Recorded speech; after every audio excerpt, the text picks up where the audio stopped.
말씀을 가지고 요한복음 강의 15번째 시간, 제목이 말씀을 믿고 가더니 라는 제목으로 하나님 말씀 전하도록 하겠습니다.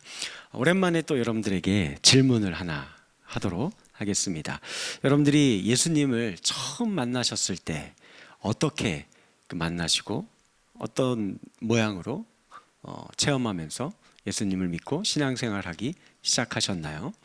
각자 아마 다양한 모습과 다양한 상황 가운데에서 예수님을 만나고 신앙생활을 시작하셨을 줄 압니다.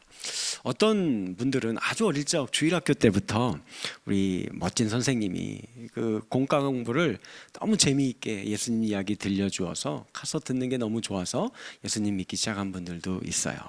혹은 학생부 때 친구 따라서 이쁜 누나 있다고 해가지고 가갖고 이제 학생부를 들락날락하기 시작했는데, 여름 되면 어디 가죠?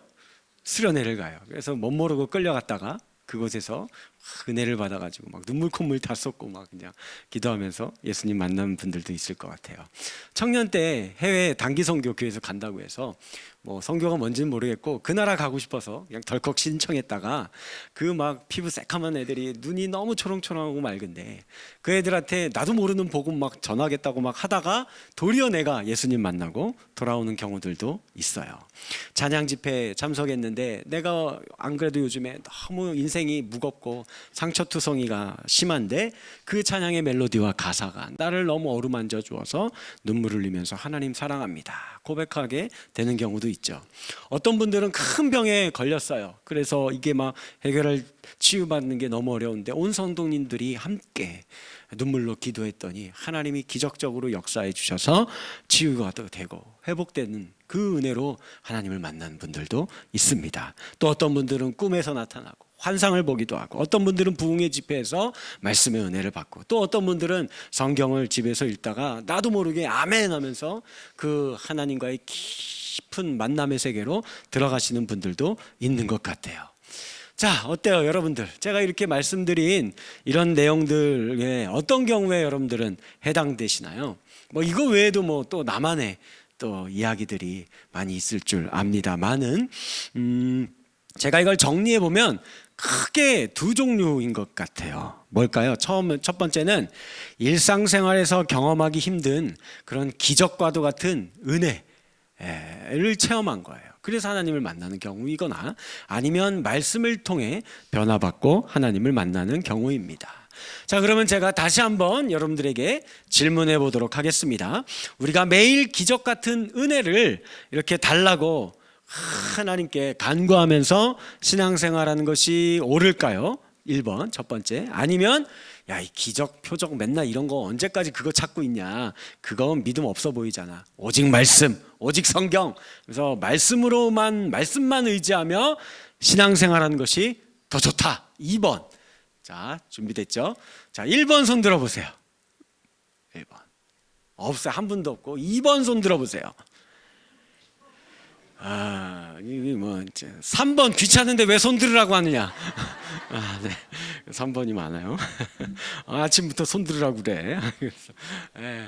뭐 아마 1번이나 2번 뭐 두 개 중에 아니면 둘 다 해당되는 여러 가지 이유들이 있을 것 같아요. 그러면 찬송가에는 어떤 식으로 우리가 찬양이 있을까 한번 볼까요? 찬송가 545장 1절 이런 찬양 있죠. 이 눈에 아무 증거 아니 배여도 믿음만을 가지고서는 걸으며 이 귀에 아무 소리 아니 들려도 하나님의 약속 위에 서리라. 그쵸? 뭘 꼭 보여달라고 들려달라고 이거 하지 않아도 말씀에 그 언약 위에 굳게 서서 제가 가겠습니다 찬양하고 노래하는 거죠. 또 이것만 있나요? 찬송가 542장 후렴 찬양 보면 이렇게 돼요. 예수 예수 믿는 것은 받은 증거만 도다. 예수 예수 귀한 예수 믿음 더욱 주소서. 예수님 믿는 것은 받은 증거가, 체험의 역사가 너무 많다라고 하나님을 찬양하는 것을 볼 수 있습니다. 자, 그러니까 이제 한번 더 헷갈리죠? 이제 봅시다. 아무 증거가 없어도 그냥 우리가 믿으면서 신앙생활을 해야 하는 겁니까? 아니면 가만히 돌이켜 생각해 보면 받은 증거가 많기 때문에 우리가 지금 이렇게 믿고 신앙생활을 하고 있는 걸까요?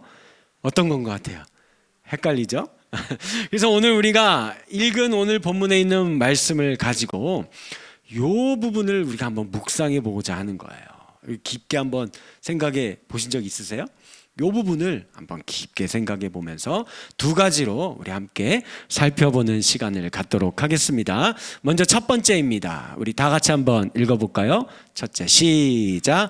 표징은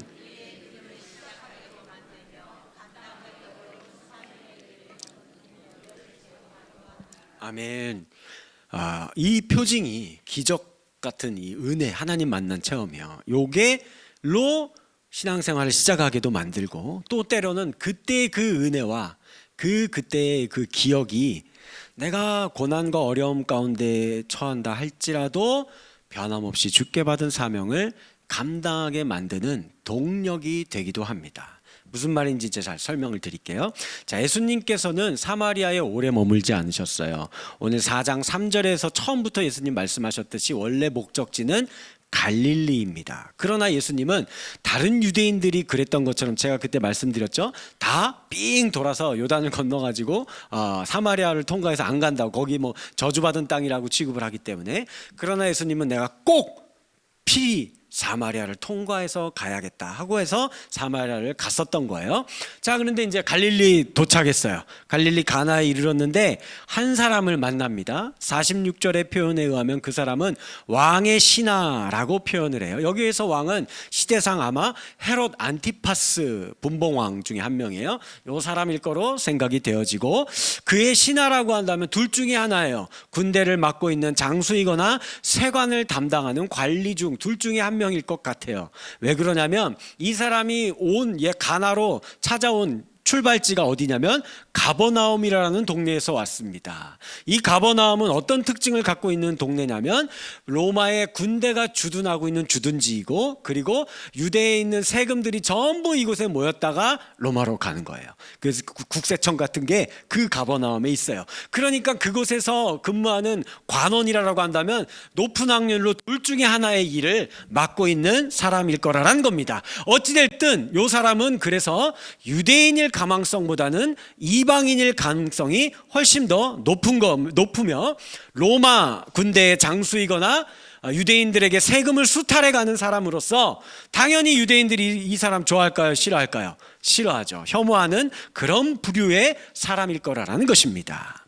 자, 그런데 그의 아들이 중병에 걸렸다라고 합니다. 후반부의 말씀을 보면 열이 내렸다라는 표현이 나오는 거 보니까 열병을 앓고 있는 것 같아요. 이에 걸려서 죽어가고 있는데 예수님이 갈릴리 오셨다라는 말을 듣고 가버나움에서 그 가나까지 달려와서 무엇을 요청하는 걸까요? 아들이 죽게 생겼습니다. 제 아들을 살려주세요. 간청하는 거예요. 47절 말씀 같이 읽겠습니다. 시작. 그가 예수께서 유대로부터 갈릴리로 오셨다는 것을 듣고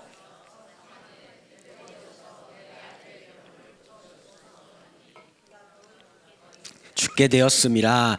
여기서 청하되라는 단어는 미완료 시제로 되어 있어요. 그러니까 한번 예수님한테 좀 고쳐주세요 해봤다가 반응 없으면 그러면 말고, 이게 아니라 계속 해주실 때까지 끊임없이 간절히 요청했다라는 겁니다. 당연하겠죠.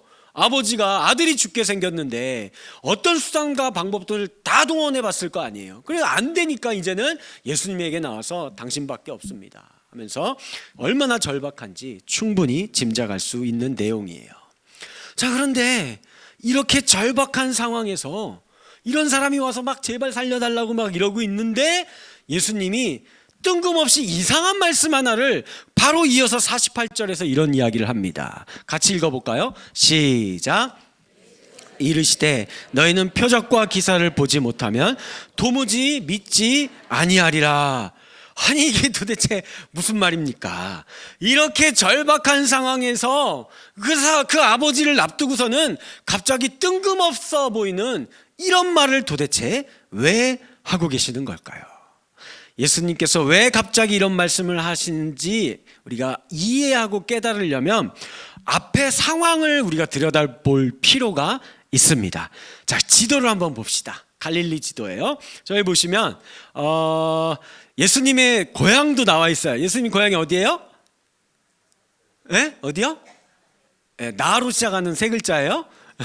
나사렛. 그 바로 위에 되게 가깝죠. 어디 뭐가 있어요? 가나. 지금 예수님 어디 있다고요? 가나에 있어요. 그러니까 거의 예수님 고향 옆 동네예요. 그냥 고향에 있는 거나 마찬가지입니다. 그리고 이 왕의 신하는 어디에서 왔다고요? 저 위쪽에 가버나움 약 20km 떨어진 쪽에서 막 예수님께 막 불이 나게 달려온 거예요. 예수님이 이 자기 고향 나사렛과 아주 가까운 가나에 도착하신 뒤에 도착하자마자 44절에서 이런 이야기를 한번 하십니다. 같이 읽을까요? 시작. 친히 증언하시기를 선지자가 고향에서는 높임을 받지 못한다 하시고. 야, 이게 무슨 말일까요? 그 선지자들은 하나님께 말씀을 받아서 대언하는 자들이잖아요. 바른 말합니다.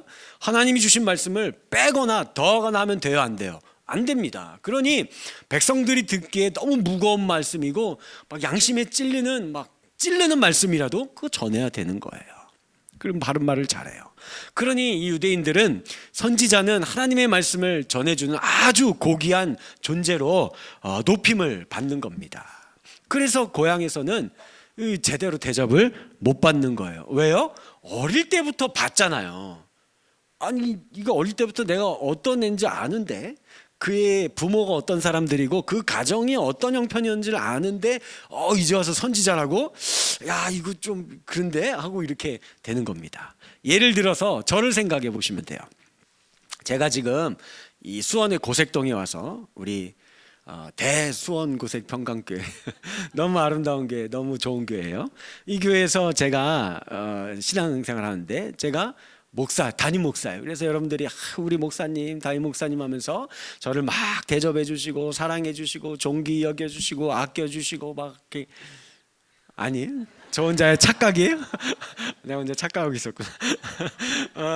자, 그렇게 해주잖아요. 근데 제가 어린 시절 저 모태신앙입니다. 다녔던 주일학교가 있어요. 학생부 이렇게 다녔던 데가 있습니다. 거기가 어디냐면 서울 성동구 구의동에 있는 교회예요. 거기 가면 어떨까요? 제가 맨날 주일학교 때 어떤 아이였을 것 같아요? 그가 거기서 제일 맨날 떠들고 말썽 부리는 애가 누굴까요? 저요. 강대상 위에 막 보복 다니고 위에 뛰어다니고 막 시끄럽게 떠들고 여자아이들 치마 입고 뭐 아이스 깨끼 하고 메롱하고 도망. 지금 그러면 큰일 납니다. 그런 거 하면 안 돼요. 공 가지고 놀지 말라고 했는데 교회 앞마당이 있어요. 그래서 거기서 막 공 갖고 놀다가 유리창 깨먹고 권사님들 잔소리 하는데 그 한 번만 그랬을까요? 3번이나 그랬어요. 제 기억엔. 그게 바로 저예요. 그런데 그러니까 우리 교회에도 혹시 이런 아이 있나요? 그런 아이 있으면 너무 크게 잔소리하지 마세요. 나중에 커서 저 같은 목사가 될 수도 있는.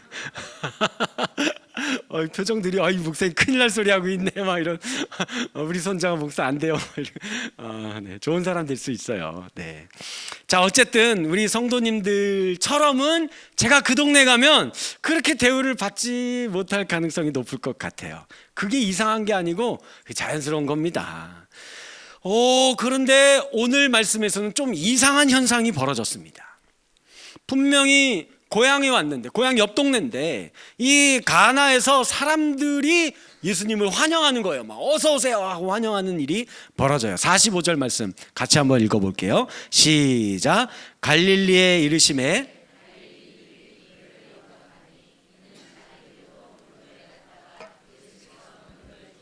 예루살렘에서 하신 모든 일을 보았음이더라. 아멘. 무슨 말일까요? 여기 말하는 영접한이라는 단어는요, 다른 번역 성경에는 주로 환영했다라는 표현으로 많이 나와요. 그러니까 마치 인기인 있잖아요. 연예인 같은 그런 인기인을 보기 위해 사람들이 몰려드는 것과 같은 모습이라고 생각하시면 돼요. 아니, 왜 예수님이 인기인이 되었을까요? 갈릴리 사람들도 이 유대인 명절에는 어디를 가야만 했어요? 예루살렘을 가야죠. 그래서 예루살렘에 가서 유월절 같은 최대의 명절, 절기를 지켜야죠. 갔다가 뭘 본 거예요? 예수님이 예루살렘에서 표적과 기적을 나타내신 것을 본 겁니다. 그래서 그 표적을 보고 사람들이 야, 그 사람 여기 갈릴리에 왔다 하면서 몰려들었지만 아직 이 사람들의 눈에는 이 예수가 메시아로 보이지 않는 거예요. 메시아로 영접한 것은 아니었던 겁니다. 그래서 예수님은 이방인 왕의 이 신하에 지금 상황이 절박하잖아요. 한시가 급하잖아요. 그런 상황 가운데서도 이 무리들이 너무 안타까운 겁니다. 그래서 그들을 보고 표적을 보고 몰려든 갈릴리 사람들이 깨닫기를 바라는 마음으로 너희는 표적과 기사를 보지 못하면 도무지 믿지를 못하는구나 하면서 탄식하셨던 거예요. 근데 생각해 보시면 사실 이 표적과 기사는 그렇게 나쁜 건 절대 아닙니다. 우리의 신앙에 매우 큰 도움을 줍니다. 맨 처음에 제가 말씀드렸듯 살펴본 것처럼 우리의 처음 신앙도 이 많은 경우 이런 표적, 은혜의 체험들을 통해서 시작하는 경우들이 많아요. 심지어 제자들도 표적을 보고 예수님을 믿기 시작했다라고 요한복음이 이야기를 해요. 요한복음 2장 11절 시작. 예수께서 이 첫 표적을 갈릴리 가나에서 행하여 그의 영광을 나타내심에 제자들이 그를 믿으니라. 표적을 보고 믿기 시작했던 거예요. 그리고 또 예수님은 그 당시에 믿음이 없는 사람들에게 너희가 표적을 보고서라도 나를 믿었으면 좋겠다 하는 마음으로 말씀을 하신 적이 있어요. 요한복음 14장 11절 시작. 내가 아버지 안에 거하고 아버지께서 내 안에 계심을 믿으라. 행하는 그 일로 말미암아 나를 믿으라. 내가 행하는 이 일을 보고서라도 내 말을 못 믿겠으면 내가 행하는 이 기적과 이적의 이 일을 보고라도 너희가 믿었으면 제발 좋겠다라고 이야기를 하는 거예요. 또한 어떤 경우는 영적인 표적과 기적에 대한 이 강한 체험이 그리고 그때 그 기억과 은혜가 내 신앙의 자양분이 되는 거예요. 밑바탕이 되어서 감당하기 어려운 고난과 역경의 순간에도 믿음을 버리지 않고 끝까지 신앙을 지켜내고 사명을 감당하게 만들어 주기도 하는 겁니다. 예를 들면 이런 예예요. 사랑하는 두 남녀가 있습니다. 대학교에서 만나서 소문난 CC예요. 다 알아요. 그래서 매일같이 같이 붙어 다니는 겁니다. 강의 시간표도 똑같이 다 짜고 맨날 같이 강의 듣고 점심 학식도 같이 먹고 도서관에서 공부도 같이 하고 영화도 맨날 같이 놀러가고 매일 데이트하고 둘이 맨날 이렇게 붙어 다니면서 막 사랑하면서 있는 거예요. 이 둘 사이에 이 사랑을 증명해야만 하는 무슨 징표가 필요합니까? 필요 없죠. 지금 둘이 떨어지지도 않고 죽고 못 살고 막 그러고 있는데 전혀 필요하지 않아요. 자, 그런데 이 남자가 이제 어디를 가야 돼요? 군대를, 우리 군대 가는 친구 오늘 있는데 군대를 가게 된 거예요. 여자친구 있어? 군대를 가게 된 거예요. 근데 둘이 헤어지기 싫은 겁니다. 그래서 남자가 얘기하는 거예요. 머리를 이제 빡빡 깎고서는 나 군대 다녀올 때까지 기다려줄 수 있어? 너무 자신 없고 미안한 목소리로 여자친구에게 묻는 거예요. 눈도 못 마주쳐요. 이때 여자친구가 이야기하는 거죠. 그 남자친구의 두 뺨을 이렇게 잡고서는 이 바보야, 걱정 말고 잘 다녀와. 연기를 잘 못하죠? 이렇게 하는 거예요. 그러면서 뭔가를 줘요. 뭘 줄까요?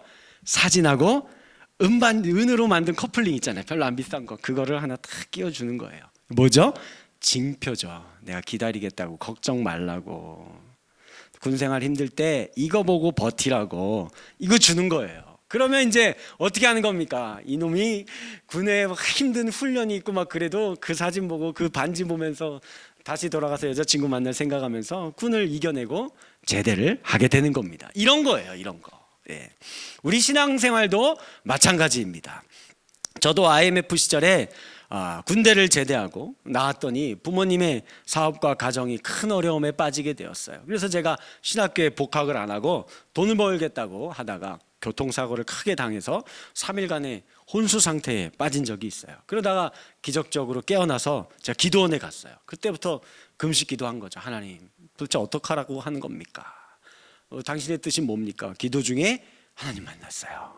하나님이 저에게 찾아오셔서 3번 저에게 음성을 들려주셨습니다. 재혁아, 너는 알고 있지 않느냐. 3번 똑같은 말씀, 3번 다 다른 의미예요. 무슨 의미인지 궁금하죠? 이거 너무 큰 비밀이라서 안 알려줄 거예요. 하나님의 사인이었어요. 저에게 표징을 준 겁니다. 그래서 제가 2번 고민 안 하고 우리 가정 하나님께 맡기고 신학교에 복학을 하고, 그리고 지금까지 이 목회자의 길을 걸어왔어요. 걸어오면서 어려움이 없었을까요? 고난이 없었을까요? 아유, 많았습니다. 많았어도 제가 말씀드릴 수 있는 것은 단 한 번도 내가 이 목회자의 길을 더 이상은 안 되겠다, 못해 먹겠다, 관두자, 이런 생각 한 적이 있을까요? 없을까요? 없습니다. 앞으로도 없을 겁니다. 왜냐하면 내가 주님 하나님 나에게 들려준 음성이 있기 때문에 그거 잊어버리지 않는 한 저는 계속 이 길을 갈 수밖에 없어요. 하나님께서 우리에게 당신의 일을 맡기실 때도 이와 같은 거예요. 하나님이 우리에게 고생의 길을, 십자가의 길을 걸어갈 때 하나님이 살아계시고 우리를 사랑한다라는, 내가 너와 함께한다라는 이 징표를, 표징을 우리에게 보여주시는 겁니다. 그냥 뭐 적당히 한 발은 교회에다가 한 발은 세상에다가 이러고 다니는 사람들에게는 이 징표가 필요 없습니다. 하지만 십자가의 길, 사명을 가지고 이 좁은 문, 좁은 길을 가려고 하는 그 사람들에게는 주님께서 징표를 주셔서 힘을 주시고 포기하지 않도록 도와주신다라는 사실을 믿으시기 바라겠습니다. 2번째, 둘째 같이 또 한번 읽어볼까요? 시작. 아멘. 표징만 너무 매달려 있으면 안 돼요. 결국은 말씀을 붙들고 가야 하는 겁니다. 왜 이런지, 이걸 하나님께서, 사도 요한이 특히 이걸 우리에게 가르쳐 주고자 의도적으로 요한복음 4장의 구조를 이렇게 배치를 해놨어요. 여기 띄워 보시죠. 첫 번째 이야기가, 긴 스토리가 누구에 대한 이야기가 나와요? 사마리아 수가성, 버림받은 여인에 대한, 가장 밑바닥에 있는 이 여인에 대한 이야기 나오고, 그러다가 잠깐 만났던 사람들이 누구예요? 갈릴리 가나 유대인들을 만나고, 그 다음에 만난 게 왕의 신하를 만납니다. 샌드위치 구조가 같은 거예요. 그러니까 이 4장을 통해서 어떤 의미로는 정말 예수님이 듣기를 원하는, 깨닫기를 원하는 사람들이 누구예요? 갈릴리 가나 유대인들이에요. 이 사람들에게 지금 4장 긴 내용으로 요한이 지금 무언가 메시지를 전하려고 하는 겁니다. 자, 봅시다. 수가성 여인과 왕의 신하는 둘 다 어떤 사람들이에요? 유대인들이 혐오하거나 싫어하는 이방인 또는 사마리아 사람입니다. 그런데 이 둘의 모습은요, 이 가나의 유대인들과 다른 공통적인 모습을 딱 하나 갖고 있는 게 있어요. 그게 뭔지는 이제 좀 뒤에 이제 이야기 드릴 거고, 먼저 갈릴리 유대인들 한번 생각해 봅시다. 이 사람들 어떤 사람들이에요? 원래는 고향에서 환영받지 못하는데도 유대인들은 표적을 보고 예수님을 환영하고 이렇게 지금 만나려고 온 거예요. 왜 예수님 만나러 이 자리에 온 겁니까? 자기들에게 그 예루살렘에서 했던 기적과 표적과도 같은 그 일을 뭐 또 해줄 거 없나? 나 뭐 좀 이렇게 얻고 갈 게 없는가? 내가 뭐 좀 도움받고 갈 수 있는 게 없는가 싶어가지고 예수님 앞에 지금 이렇게 나온 겁니다. 근데 사실 잘 들여다보면 이 유대인들은 어떤 사람들이에요? 매주 안식일을 경건히 지키는 사람들이고, 안식일 외에도 주중에 회당에 모여서 말씀을 읽고 예배 드리는 사람들이었고, 심지어 하루에 3번 아침 점심 저녁으로 기도를 드리는 사람들이고, 또 경건한 바리새인 같은 사람들은 주중에 하루에 3번 3일 정도는 막 금식도 하는 그런 사람들이었어요. 이게 그들의 일상입니다. 그런데 말씀이 육신이 되어 이 땅에 오신 예수 그리스도를 보고도, 그리고 그분이 계속해서 안타까운 마음으로 그들에게 들으라고 이야기하고 있는 이 말씀을 듣고도 예수를 믿지 못합니다. 그리고는 뭐만 달라고 하는 거예요? 또 다른 표적이나 기적이 없냐고, 그건 좀 내놔보라고 이것만 요청하고 있어요. 자, 이제 우리를 돌아봅시다. 오늘 저와 여러분들도 마찬가지입니다. 매주 주일에 이렇게 나와서 예배를 드리시고, 어떤 분들은 주중에도 나와 예배 드리고 새벽마다 나오셔서 기도도 하실 겁니다. 많은 헌신과 섬김의 자리에서 충성하고 봉사하고 계시는 분들도 계십니다. 그런데도 불구하고 혹시 저와 여러분들 가운데 오늘 말씀에 있는 이 유대인들처럼 예수님의 말씀이 들리지 않고 계신다라고 한다면 이거는 심각한 문제입니다. 그리고 그저 이 자리에 나와서 오늘 나에게 당신 뭐 도와주실래요? 내 삶의 문제가 이런 게 있는데, 내가 지금 이런 어려움이 있는데 어떤 기적과 표적 나한테 보여줄래요? 이것만 찾고 간구하면서 나온다라고 한다면 오늘 본문에 나오는 가나의 유대인들과 다른 게 없는 모습입니다. 라틴어 격언 가운데 이런 말이 있어요. 여행자는 요구하고 순례자는 감사한다. 무슨 말일까요? 여행자는 여행 가서 서비스 항상 받기를 요청하죠. 그러나 말씀을 품고 가는 순례자는 천성의 도성을 바라보면서 고난의 길이어도 그저 묵묵히 걸어갈 뿐입니다. 여러분들 간절히 바랍니다. 예배가 익숙해지면 안 됩니다. 내가 여기서 예배 드리는 게 당연하다라고 생각하시면 안 됩니다. 매일의 하루 가운데 예수님이 내 마음, 내가 생각나고 뭐 예수님 뭐 나하고 같이 있겠지, 뭐 이렇게 생각하면서 매일 하루하루를 사십니까? 그게 당연한 일상이 되어서는 절대로 안 돼요. 그게 뭐냐면 은혜를 망각하기 시작하는 겁니다. 이 유대인들과 같은 모습으로 전락해 가고 있는 거예요.